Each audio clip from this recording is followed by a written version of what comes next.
Hello and welcome to today's Talking with Elephant Guy in Boulder. My God. So I'm here with Leticia.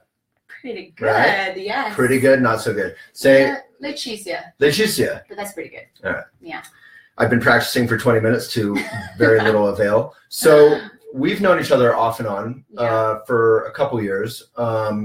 What did you co-found with another friend of mine and, of course, a very good friend of yours, Rachel Braithen Schoenefeld and Olivia Rothschild? Yeah, so we started a organization called 109 World, and 109 is a platform that we want for every person anywhere in the world that is eager to make a change to use to get insights and inspiration and make actions that make the world a better place. And that our platform offers two ways. One is an impact travel experience, and the other one. What is impact travel? Like it's volunteer travel? It's a volunteer travel, but what I absolutely love about the 109 trips is that I was just telling you a little bit earlier is this, we're bringing such a beautiful way, this combination of like a retreat aspect of coming and relaxing and having time for yourself to reflect, but also give back. So a big part of our day-to-day on the trips is the community service, but we also make sure we have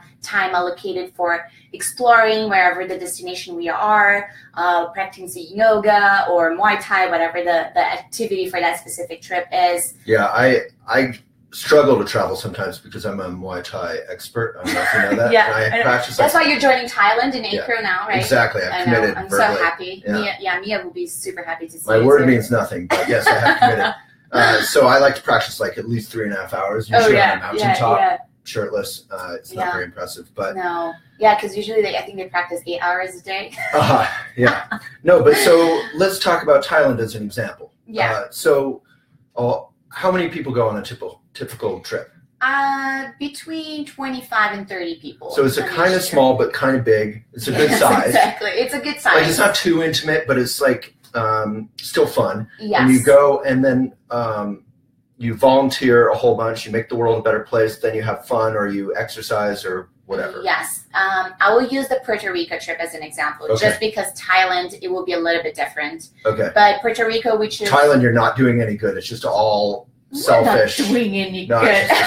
No, a little bit. The activities during that week in Thailand will be focused on our own well-being and having conversations around how to feel like safe and comfortable in our own skin. And activities will be around that.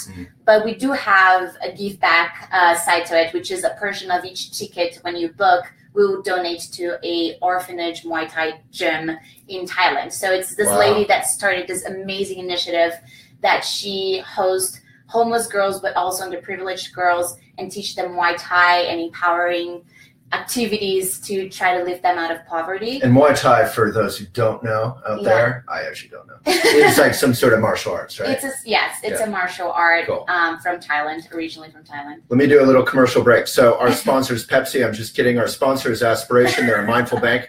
If you never want ATM fees again, support them.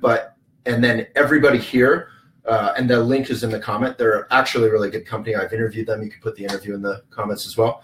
But then please ask Leticia questions and comments. And if you share or do a funny faced emoticon, that'll help us get out beyond the Facebook algorithm, beyond the choir, to those who might be interested in this wonderful cause. Awesome. Yeah. All right, back from commercial. Joining. So let's talk about Puerto Rico. Yeah. So a typical day on our upcoming trip to Puerto Rico, which is first week of April, we will be pretty early in the morning. So it's like in 1 month. It's in 1 month, yeah. So it will be April 3rd to the 8th. Okay.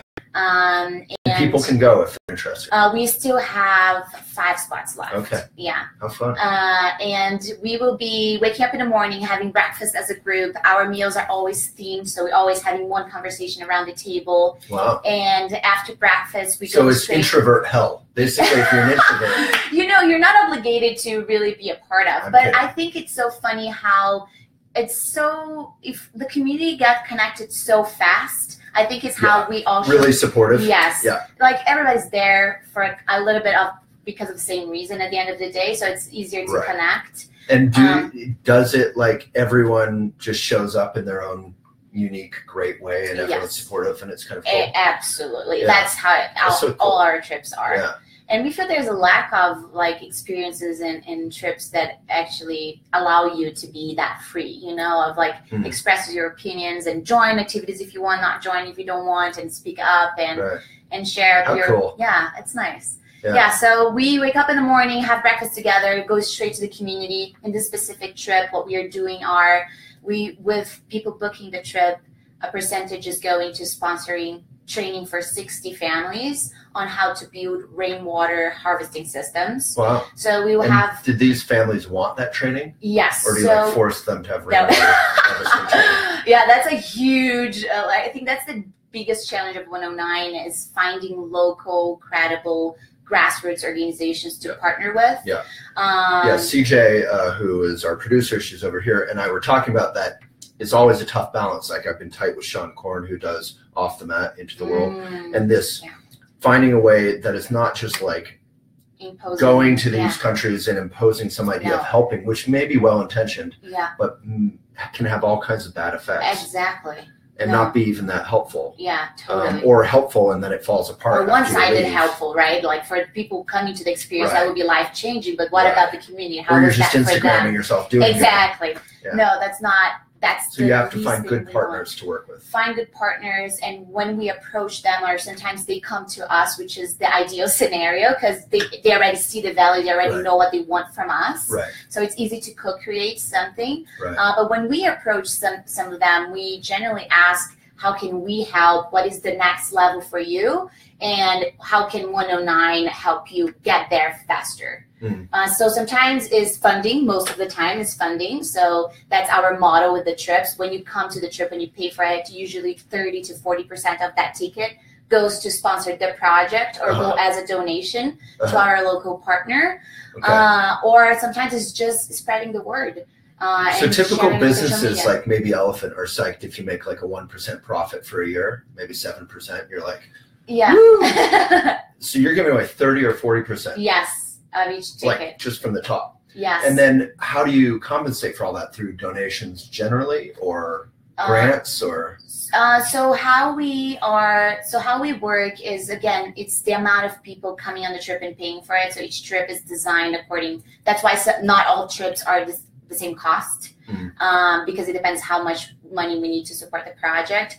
We need to leverage more our nonprofit status because we are a public charity incorporated in the US. So people could donate to you guys. People could donate to us, but we are very bad at asking for money. Right. We need to get better at that. Are you bad at that because of lack of staff or some hesitation? Or can we put your link in the comments so people can donate if you're inspired out there? It's a wonderful organization. I think we are bad at it because I think for us in the team, we feel so bad in the entire process of donating for other organizations our entire life. I personally, sounds silly, but I am not a bigger person that is always donating to fundraiser campaigns online or organizations, just because for me the process feels so selfish. I feel like, okay, I'm going to donate now. I'm not sure if I'm going to receive like a report back. I don't think I will actually have the initiative to go and check where my money went or what they're up to. So if there are other ways I can engage, like that. You want to do it directly? Yes. I see. Yeah.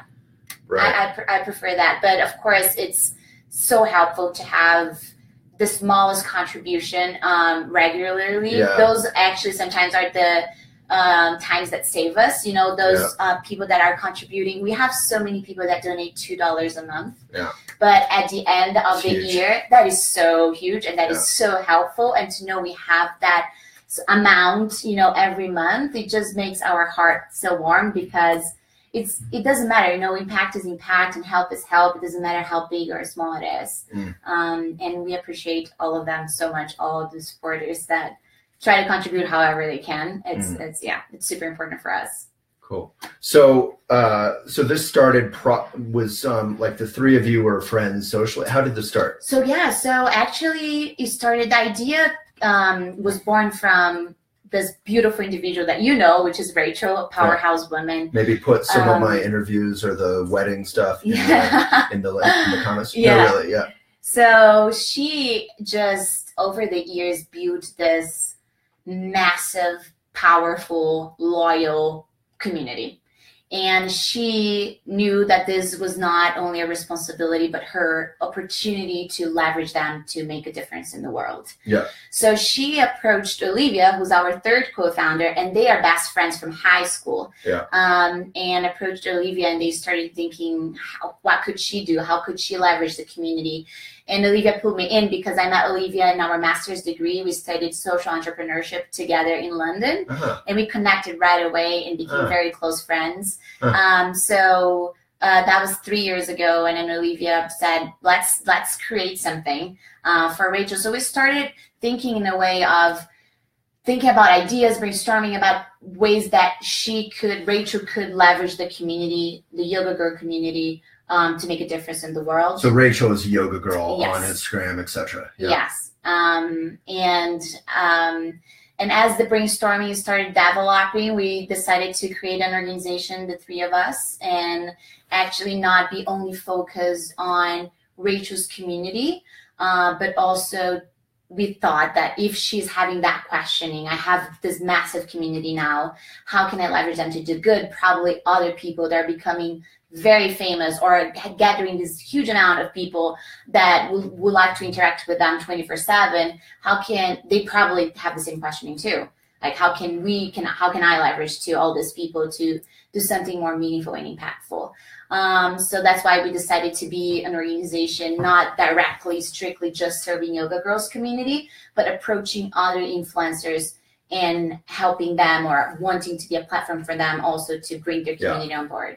That's genius. Yeah. So every trip, like the Thailand or Puerto Rico, you'll have different influencers Yes. kind of lead it or be present, or what do they do? Both. What's their role? It's both. Their role is to lead activities that they are passionate about and where they already work. So if we have influencers from the yoga industry, they will be probably guiding our yoga classes, our meditation activities. Right. In this case, the Thailand case, we have Mia Kang, who's a Muay Thai fighter. Right. She will be leading our Muay Thai classes. Right. So every trip she's a powerful woman. She is, she's amazing, and she's now really having the recognition she deserves as an activist on body positivity and body diversity, women empowerment. What's body diversity? You mean just like racial diversity, or no? Body diversity is, so she's a model too. So she's in this very unusual intersection. Oh, like not of all fighter, yes, conventional beauty. And being healthy comes in so many different shapes, right? Like you're not healthy or only fit if you're super slim and skinny. You can be healthy and fit and have your own body, your own shape. Mm-hmm. So she's all about people feeling comfortable, confident on that, right? Yeah, no, it's so important. Hey, let's put a link directly to the Thailand program in the comments as well. Cool. Yeah. Cool. So that's Mia and Chao Kei, right? Who I also know from then Boulder. That was so nice when I had a call with her, and she's like, sweetie. "You live in Boulder? Do you know Waylon?" I'm like, Waylon is basically considered the mayor of Boulder, so yes. So she's leading the yoga. So again, we have this. I love basically being considered the mayor because you don't have to do any work. You don't have to run for election. Oh my God. Are you allowed to say that? Yeah. I mean, I guess you have to do something. People have to know you. So. Anyway. Yeah. So this Thailand trip is very special because in this case, we have two amazing influencers. A lot of people don't like the word influencers. And I mean, it gives a separation. Well, because you think of the Kardashians. When you think influencer, you think like. Please don't even. No, you do. Like in Fire Island. You know that whole travesty? I have no idea what you're talking about. So all these influencers, these famous models, and what's her face, the young Kardashian. Anyway, they just like publicized some like music festival on this random island, and then thousands of people paid thousands of dollars showed up, and there was no festival. There was no music, no tents. It was like so. It was just sort of a scammy. Like I'm promoting my sponsors, and I'm making.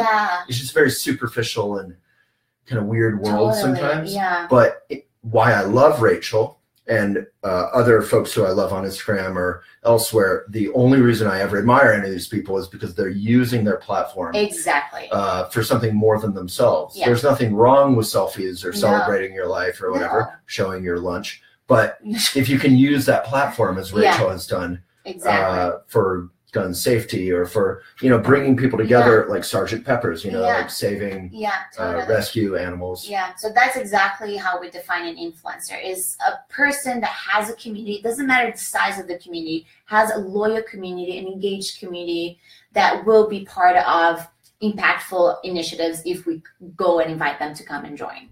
So this is an influencer for us.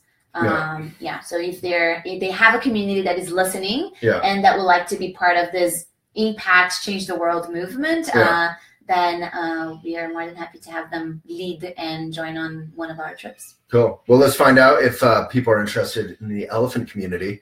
Yeah. I'll go on one. I'm very lazy, so I've been inviting you since day one of 109. Yeah. I'm not lazy, really. I'm just a workaholic.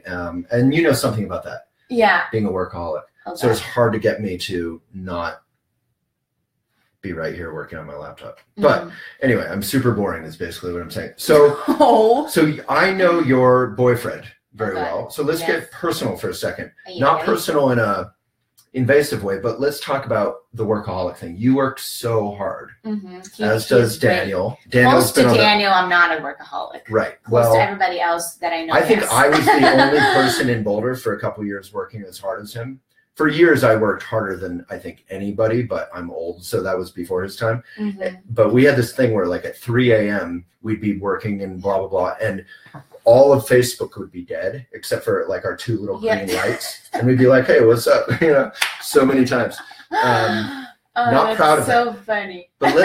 So Daniel's been on the show a couple times. Let's put those links and videos in there. Daniel Epstein of Unreasonable. I was a mentor there. But let's talk about how do you, because we talk about the mindful life here, how do you keep your kind of sanity and your health and your inspiration when you're working to build a nonprofit and you're working all the time and you love the most dangerous thing about what you do is, like me or Daniel or many people out there, I'm sure, is you love what you do. So it's so hard to not work all the time on it if it's not completely together, right? Yeah, totally. So how do you take care of yourself? You know, it's I don't have the right answer actually, because it's so funny when you're not in that crisis or that period that you're about to burn out, you don't even think about taking care of yourself. Like, it's only when a massive thing happens, then you're like, okay, I need to stop this, and now I'm gonna... A massive thing, like you just lose your shite or... Yes, last year, I literally started having this super strong abdominal pains, and I couldn't drink water, I couldn't eat, I couldn't move. It was so weird, and could not even compare the pain with anything else to the doctor when I had to describe it. And I did a bunch of exams and nothing came out of it. Like, I was totally like, you're fine. Yeah, you're great. And I'm like, oh, okay. So that's when I decided to, okay, what are the things that I could change now that I think is related to this pain, that I could start experimenting, changing, and see if I can see that change in my physical body. So you didn't find answers, so you just looked and like listened to yourself and you said, well, this has probably got something to do with my stress or my... Yes. And how can I... Totally. So what changes did you make? So for me, first was like making a list, literally, of things that it feels that it takes me out of balance. And balance for me is a very like definition for me of balance is whatever feels right at that moment. So if for me, I need to work my ass off for months, that's balance because I need to do that. But then, you know, if I feel I'm exhausted and I need a break and taking that break, that's balance for me too. So that's great. I have a blog on that actually on Elephant. I don't know if CJ can find it. It's hard to find. It's a very generic word, but it's about how, I think it's something about how balance is bullshit. Like the idea that people have a balance is like, people would guilt trip me for a decade when I was working insanely about, you know, not exercising. And it was all well-intentioned, but I kind of couldn't at that time. And I probably should have, but I couldn't. And so balance was this like, I thought of it as a seesaw, you know, like sometimes you're doing this, sometimes you're doing that. For me, but it's not always like this. It's not this rigid, linear kind of rational thing. No. And I feel that is a strict, like being able to do this it's directly related to happiness, right? Because if you're doing this, you need to work really hard. You know you have to, but you have that idea of balance. Oh no, but I can't. I need to work this amount of hours per day.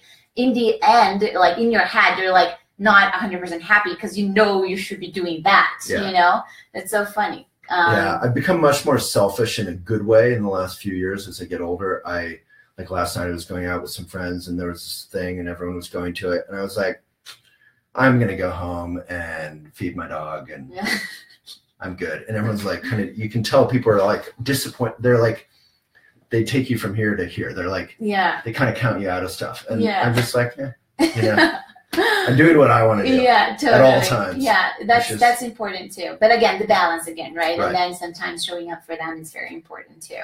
Yeah, I've heard that. I need to work on that. Probably from them, from your friends. I need to work on that. So one more question, if you don't mind, and if you do, you can tell me to back off. But Daniel's also super busy. So how do you negotiate? Because for a lot of relationships or couples, busyness in one partner is a major obstacle. But business in both partners, it almost seems like it might be easier because you guys respect each other's work. Yeah. But how do you carve out time for each other? And yeah, totally. I think it's a constant negotiation and conversation, and it does make easier the fact that we both have our own organizations because there's there's more empathy, right? You know that. So it's so funny. So now Daniel, in the beginning of the relationship, he was the one that was working all night and traveling like crazy and really wanting to focus and not taking time off because things had to be accomplished.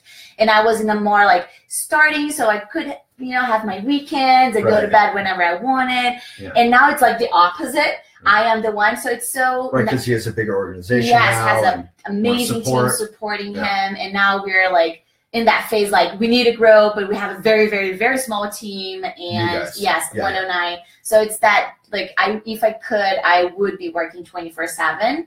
Not only because I have, it's insane. Yeah. I still have that feeling pretty much. It's crazy. You go to bed and you're like, maybe I should just do this one more thing. And before I actually fall asleep, you're trying to maximize your time all the time. Last night, I feel like I'm at an AA meeting right now, but last night for probably the first time in a month, when I went home, I got home at 8 or whatever. I left my computer in its bag. I didn't open my laptop. That's pretty awesome. That was a huge moment for me. Yeah, it is. Yeah, it is. So there is this phases that I remember he went through and now I am going through, and there isn't a tension in there because we understand each other. We've been there. So that makes easier. But what it's not easier is then making sure that we actually want to spend time together, just the two of us, and build something that is the relationship, and it's not Daniel, Leticia. Either I do something that is Daniel's or Daniel's do something that is Leticia. You just said Leticia. Leticia. You just said Leticia. Oh, sorry. Sometimes I do the. I've been practicing for 20 minutes. It's Leticia. Leticia, the Brazilian version. Okay. Yeah.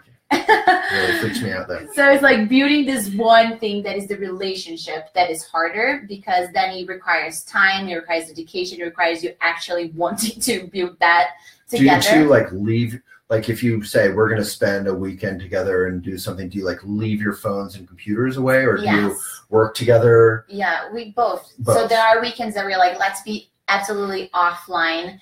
And usually that's Daniel's ideas of going camping. Camping's so great, right? Because you don't really have a choice. Yes, exactly. You don't have a choice. And you're sometimes some of the trips we don't stop talking for a second and we have amazing conversations about life in general or our work or challenging things, starting your own organization, about legacy, about so many things. And sometimes it's just silence. But it's so right, because you're just exhaling the whole time. But being able to experience both and be fine with both, I think that's the third thing, the relationship that we're building is being able to do these two things together in silence and with a lot of noise.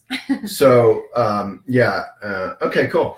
That's awesome. I was going to make some jokes, but whatever. I'll back off. So let's talk about 109 World again. So where are all the places you have done trips? And it's so crazy because it feels like we started yesterday, but we already been to Nicaragua, where we built a water distribution system. Actually, it's not finalized yet. The project is still going on.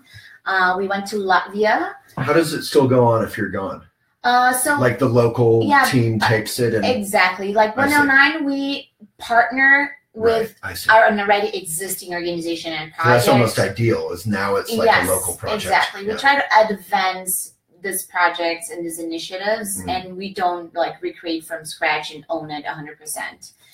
It was intentional to partner with existing organizations. We don't want to recreate the wheel, and that's not even what we want to be. We feel there are people way more specialized and capable of doing than we than we would do it. You're not an expert in water systems. No, exactly. So Nicaragua, Latvia. In Latvia. Did you say Latvia? Yes. Yeah. Okay. In Latvia, we that was a similar trip like the one we were running with Thailand. We didn't have a community service every day. We did run activities with kids living in an orphanage. So our cause there was to sponsor 4 years education for 4 youngsters from the orphanage there. So that's what we did in Latvia. It's gotta feel good. I know. It does. And it's everybody joining the trip, they made that happen. And sometimes people don't realize that. Sometimes people they feel so distant from the word philanthropist, humanitarian, but joining a trip, you are one, because that's what they did. You know what I mean? That's our quote. Right. Video's over. That's great, because it's and people have such kind of gringo first world guilt about or tension around trying to do good or be helpful. Yeah. But on some level, it's like you have to try it, and maybe you mess up, maybe you find an organization that's learned already how to do it with local partners. Yeah. And as Eleanor Roosevelt said, she was. Do you know Eleanor Roosevelt? She was the first lady, wife of Franklin Delano Roosevelt, and she said she was miserable her whole life until she realized helping others was the only thing that made her happy. Yeah. And there's nothing wrong with that. That's so beautiful. Yes. In the Buddhist, we were just looking at that tote bag. The Buddhist saying is, if you want to be happy, think first of others. If you want to be miserable, think only of yourself. Yes. And it's so funny because helping others and being of service comes in so many different levels, and you can play so many different roles, right? Some people have this idea, it needs to be a huge donation that I can actually really help, or I really need to get my hands dirty and be on the ground and volunteering. Yes, those are all ways, of gazillion other ways that you can be of service and help. And we hope that our platform on Instagram, online, or joining a trip gives that empowerment and inspiration for people to understand there are so many different roles you can play in creating change, and you just need to choose which one works best for you and go for it, So Latvia. Then Ecuador. So it was so funny because we were not planning to go to Ecuador, and the earthquake happened when we were actually in Nicaragua in April in 2016. And it's all a blur. Yes, I know. And we got many organizations reaching out and saying, why do you don't run a trip here? The situation is absolutely horrible. And we went in By August. Horrible, what do they mean? Like people don't have homes? It means there's not running water? Really the help arriving there, the aid arriving, being very slow and going just for one specific community. And the way the military and the government was approaching it was so sad. Olivia and I, we used to do the recon trip, so we always travel before to meet with the project, meet the community, and plan the trip and create that relationship with our partners. So we did a recon trip to Ecuador in June, and so the earthquake happened in April. June, there was still bodies on the streets. The smell, and that, have you ever smelled like dead bodies? The smell is insane. It comes to your throat and you can kind of taste it. And I was just like, there were bodies under the houses that just fell apart, and they were not cleaning the city. It was a huge mess. People were camping on gas stations because that's the only bathroom they had available for them. Many of them traumatized with nature. A lot of them were fishermen. They didn't want to go back to fishing because they were so scared of nature. So there was no approach because they felt like another earthquake could happen at any point. They were not informed about how those things work. It's been the last earthquake, I think, was in the 90s in Ecuador. So it was very, very intense. But we ended up going to Ecuador because a lot of people asked to go and see what we could do. And we found this organization called Plenitude. mixing with Puerto Rico. Amor 7.8, which was the scale of the earthquake. Right. And they're still doing is building sustainable villages and trying to bring people from the city back to rural areas and provide jobs for them and teach them sustainable practices. And the first step, actually, what they wanted to do is have this this huge garden to provide vegetables and fresh food for the people camping on the streets. At least they would have some food. So that was our project there. So you helped build the garden? Yes. And Rodrigo, who is the guy that owns this eco resort and has this foundation and is still doing amazing work in Ecuador. He is just working so hard to make the villages happen. And he is just an inspiration. Yeah. What's his name? Rodrigo Pacheco. And his hotel is What's his eco resort? Yeah, let's link that. It's called Tanusas. Yes, and it's amazing. You would love it. That? TANUSAS. Okay. .com, and it's amazing because he tried to be all sustainable. He only employs local people from that specific community. He's in Manta in Ecuador. His hotel doesn't have a menu. So whatever he goes and find in nature, in the ocean, in a farm, that's what he cooks. Right. So you have no idea where you will be eating for breakfast, lunch, or dinner. Yeah. He is amazing. You can go with him and I also have no idea what fish. I'm going to eat for breakfast, lunch, or dinner. But I mean, have a business, like a hotel business, you know, that you cannot choose or have a menu or have I might have huevos, I might have a burrito, I might have fries. You never know. Exactly. And he is actually a very renowned chef. And he just won, I don't know the name of the French culinary award this past year. He's the one that won. Wow. Yeah, so it's like a piece of art, the food in front of you. I couldn't believe when we were there. I was like, oh my God, if people knew what this trip is, because usually we don't stay at super luxurious places, but this one is unbelievable. So everyone would like to know when Ecuador is going to happen again. I know. So a funny thing is we wanted to go back last year, but we didn't sell all the tickets and we had to cancel. Oh, cool. Which was very sad. Well, hopefully we can help here. Like this is so maybe one thing to touch on is like whenever I haven't traveled that much in my life. Been a workaholic, we've covered that. But when I do travel, it's really conflicty for me because like going to Hawaii or Mexico or whatever, you kind of on some level you're going to be on the beach and relax and like kind of experience some vacation, right? Yeah. But I'm an environmentalist and I care about social equality, and what I generally see is gross and rampant inequality, poverty, crime, environmental devastation. Yeah. And meanwhile, I'm staying at some nice hotel eating like watermelon or whatever with the sunset. And there's this feeling of like that tourists, some of the places I've gone to, like I was just in Tulum at Maya Tulum, they're working with the locals and they're employing the locals and they're working to protect the traditions and they're amazing places. But there's still this feeling of like tourism could change the world for the kinder, like this kind of tourism, voluntourism, some people call it, but doing real good with local partners. Because there's so much money in tourism. Right. Yeah. And ecotourism can protect, like we just interviewed Sean Heinrichs, we could put that in the comments. You can protect and save manta rays and sharks. Or tourism can just be like you're buying plastic crap and you're just kind of like in your walled off. Like I was invited to be an influencer at this like event in Jamaica once, and it was like literally kind of, but we were like I didn't go because we were literally going to be walled off in a kind of gringo little luxurious place, and we were told not to ever leave because it was dangerous. And I was like, that's no.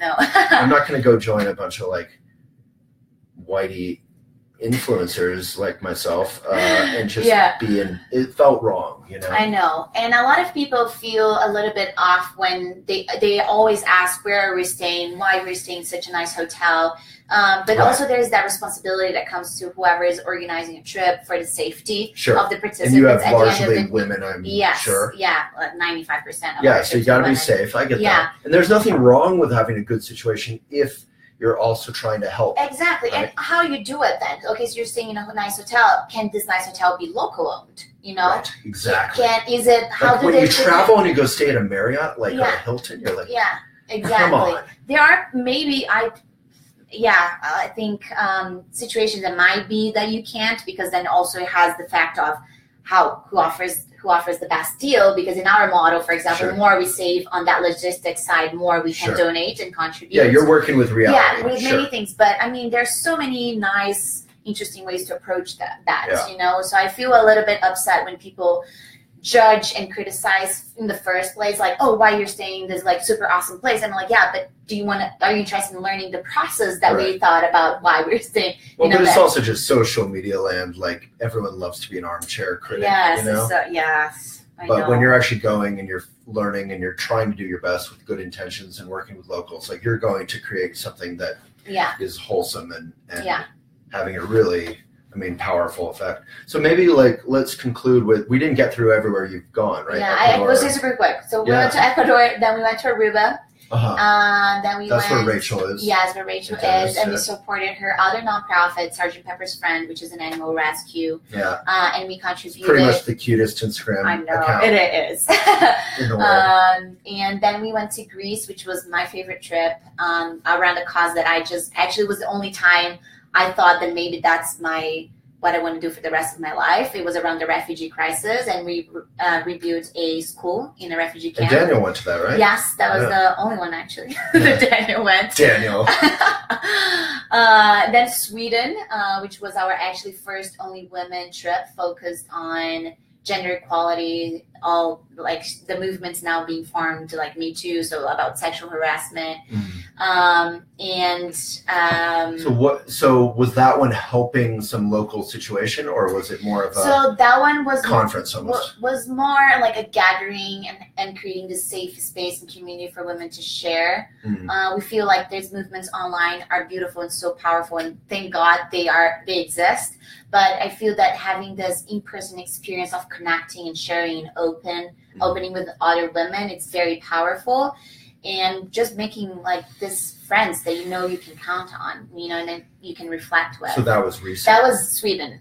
And that was recent? That was August last year. And I think that was our last one, I think, maybe. Okay. No, then we went to Thailand. Yes, and now we have Puerto Rico and Thailand again. Yeah. You're clearly quite busy when you're forgetting a half world away trip that you work hard on. So maybe we could conclude with like one story. Like what's one story or encounter with a local or some project you worked on that really you'll remember for the rest of your life? Oh my God, Greece. Absolutely. For me, it was so different from anything else. It was the first time I've been into a community that, I don't know if it will sound wrong, but you've been to Nicaragua and to a community that never had access to clean drinking water. That's been their reality always. I'm not saying that's correct. I'm not saying that's how it's supposed to be. But with the refugee, specifically this Afghan camp in Greece, those were people that were... Would you say Afghan? Afghan, yeah. So it's a camp that just Afghan people. Afghan. Yeah, sorry. Yeah. Okay. Brazilian, yeah. Yeah. We're doing pretty well. So it's people that are in a refugee camp, labeled refugee, zero access to any human rights. There were doctors. They're fenced in or something. They're fenced in. Yeah. They can take showers only once a week. During winter, the water froze, so they couldn't even have a shower. The snow would break down their tents. They're in tents in the winter? They were. And later on, the first year of them in the camp, they were in tents, UNHCR tents. And then they moved to an abandoned chemical factory, which is not the best situation to live in. Right. And they were just living inside that building because during winter it was just a huge disaster with the amount of snow in Greece, just literally breaking down the tents. And you're talking about babies, pregnant women, elderly, just everything, Tents in the winter to a chemical factory. Yes, exactly. And these were people active in their country. They were contributing to the economy, to society. They were doctors, teachers, engineers, drivers, designers. Yeah. It's people like us. Like suddenly you lose your home and suddenly you're... And that's for me what hit me the most. It was just like the stories and how they had to leave, you know, is like from the moment they decide together as a family, we cannot live here anymore, to going across the agency, you know, and from like Afghanistan to that journey from there to Turkey, and then from Turkey crossing the sea to Greece. It's just, for me sounded so surreal. The beginning I couldn't even believe. I was like, I'm not sure if this is true, but then all the stories, you meet more and more people, and the stories are very similar. And then I read a book that was exactly the story of one of my, so when I was in Greece to organize the 109 trip, I went a month before to volunteer and to know the community and understand. Wow. And after the trip, I stayed 4 more weeks, and then wow. I wanted to go back for another month, but the camp ended up closing, like, surprisingly, and then I came back. But what happens when it closes? Yes, so it doesn't really, a plan doesn't really exist. So a lot of them were like living on the streets because they didn't have enough space for other camps. Some were transferred to other camps, some bigger camps. Also think that there is this huge issue with religion, so you cannot mix like Syrians with Afghans. You can mix Pakistanis and Afghans, they're fine, but Syrians, they don't mix with anybody. They would not get along. And also there is this very messed up thing around the refugee aid is most of the aid comes from the Emirates, and they only allow the money to be used for Syrian camps. Right. So Afghans, Pakistanis, yes. Yeah. They are not, they don't have the same amount of help and support and resources that the Syrian camps have. Right. Not saying the Syrian camps are doing really well. They're not, like, far away from that. But imagine if Syrians are living in the situations they are right now, imagine all the other nationalities. Yeah. They're absolutely being forgotten.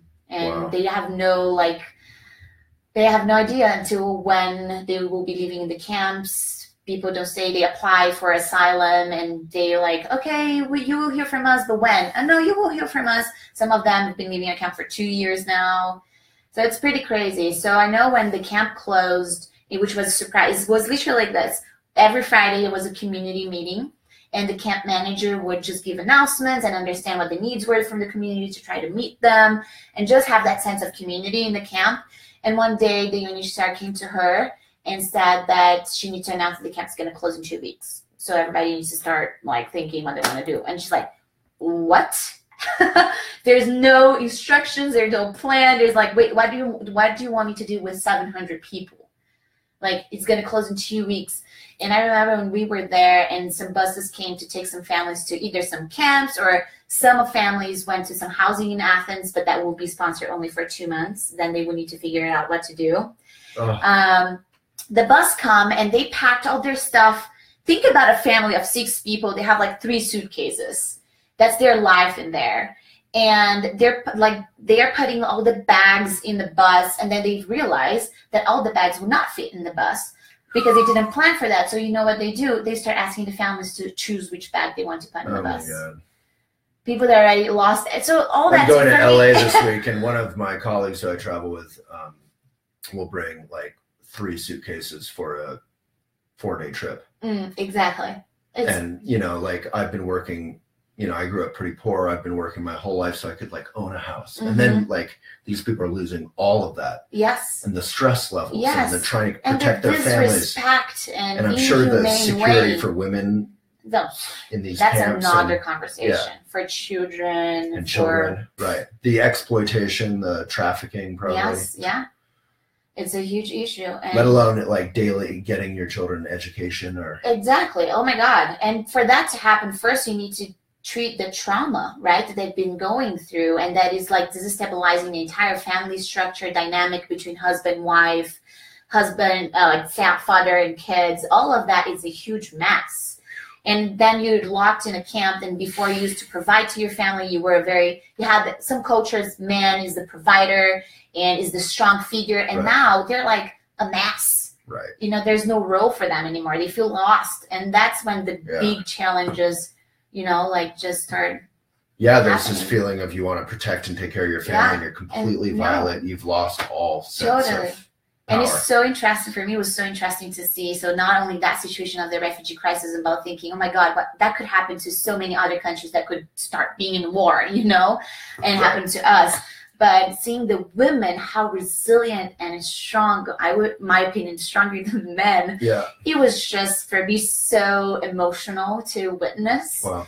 To see every day them like taking care of themselves and washing their kids and making sure they look good, they look nice, and trying to socialize and trying to work in the camp or help other families in the camp and trying to be active and sane, keep sanity, while the men were just losing their shit. It's just like using drugs, drinking a lot, becoming very, very violent, right. And the women trying to get their shit together. So from bringing that back to 109 World, when you guys went and did a program?